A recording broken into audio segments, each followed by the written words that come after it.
you probably noticed I don't feel about that war the way we were told we were supposed to feel about that war, the way we were ordered and instructed by the United States government to feel about that war. You see, I'll tell you, my mind doesn't work that way.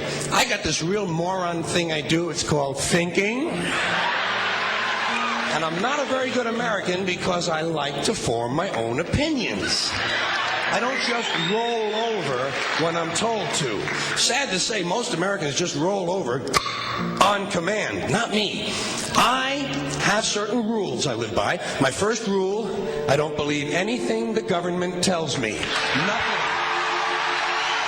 Zero. Nope.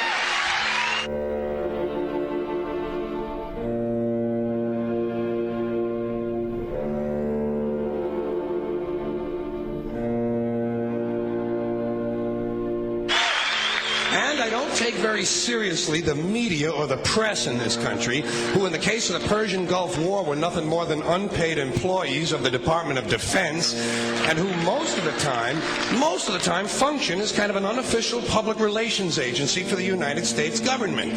So I don't listen to them. I don't really believe in my country. And I gotta tell you folks, I don't get all choked up about yellow ribbons and American flags.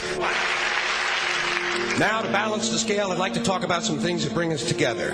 Things that point out our similarities instead of our differences. Because that's all you ever hear about in this country is our differences. That's all the media and the politicians are ever talking about, the things that separate us, things that make us different from one another.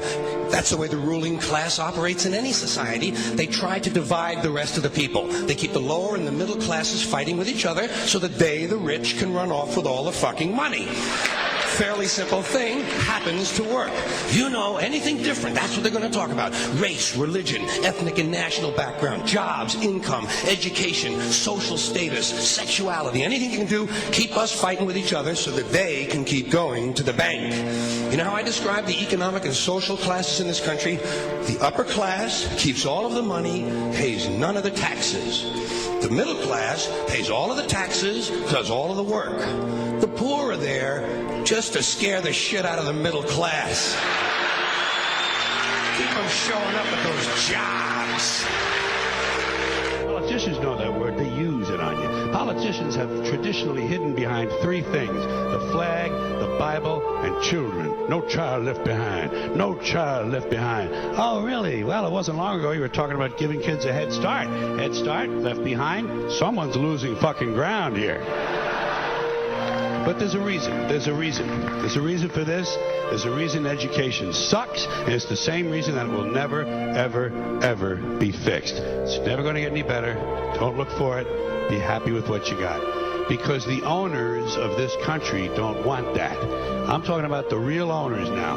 The big, the wealthy, the real owners, the big wealthy business interests that control things and make all the important decisions. Forget the politicians. They're irrelevant. The politicians are put there to give you the idea that you have freedom of choice. You don't. You have no choice. You have owners. They own you. They own everything. They own all the important land. They own and control the corporations. They've long since bought and paid for the Senate, the Congress, the state houses, the city halls. They got the judges in their back pockets, and they own all the big media news, all the big media companies. So they control just about all of the news and information you get to hear. They got you by the balls. They spend billions of dollars every year lobbying to get what they want. Well, we know what they want. They want more for themselves and less for everybody else. But I'll tell you what they don't want. They don't want a population of citizens capable of critical thinking. They don't want well-informed, well-educated people capable of critical thinking. They're not interested in that. That doesn't help them. That's against their interest. That's right. You know something? They don't want people who are smart enough to sit around the kitchen table and figure out how badly they're getting fucked by a system that threw them overboard 30 fucking years ago. They don't want that. You know what they want? They want obedient workers. Obedient workers. People who are just smart enough to run the machines and do the paperwork and just dumb enough to passively accept all these increasingly shittier jobs with the lower pay, the longer hours, the reduced benefits, the end of overtime, and the vanishing pension that disappears the minute you go to collect it. And now they're coming for your Social Security money. They want your fucking retirement money. They want it back so they can give it to their criminal friends on Wall Street. And you know something? They'll get it. They'll get it all from you sooner or later because they own this fucking place. It's a big club, and you ain't in it. You and I are not in the big club.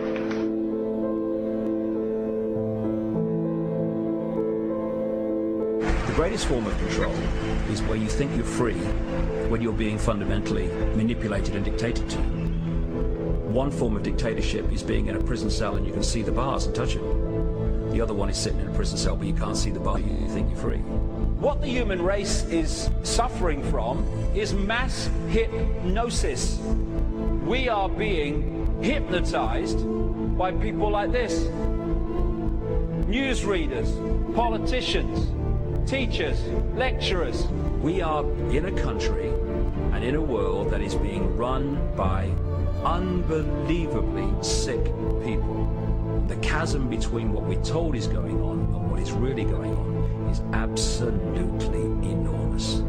The greatest hypnotist on planet Earth is a oblong box in the corner of the room. It is constantly telling us what to believe is real.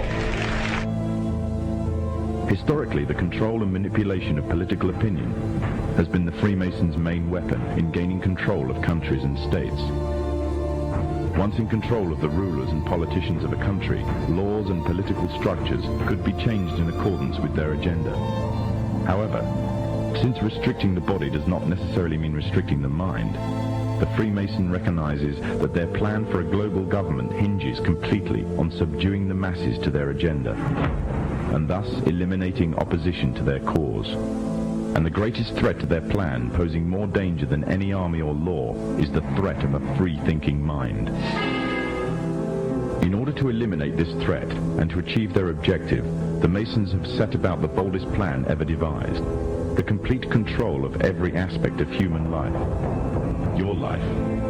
And the weapons they are using against you are in your very homes, entertaining you and your children, and gradually indoctrinating you without you even realizing.